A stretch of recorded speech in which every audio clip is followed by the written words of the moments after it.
হে ভগবান, ঠিক করে আজই সিঁদুরটা শেষ হয়ে গেল। কি করি? অঙ্কন, আমি পাশের বাড়ি থেকে সিঁদুরটা পরে আসি, তুই তাড়াতাড়ি রেডি হয়ে নে।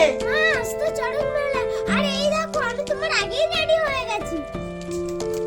সে কি মায়ের সিঁদুরটা শেষ হয়ে গেছে? মা তো ওদের বাড়ি থেকে সিঁদুর পরে এখনো এলো না।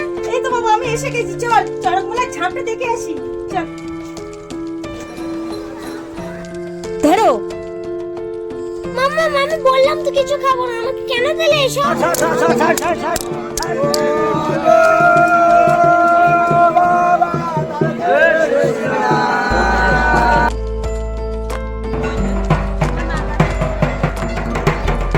মাম্মা, ওই দোকানটায় চলো।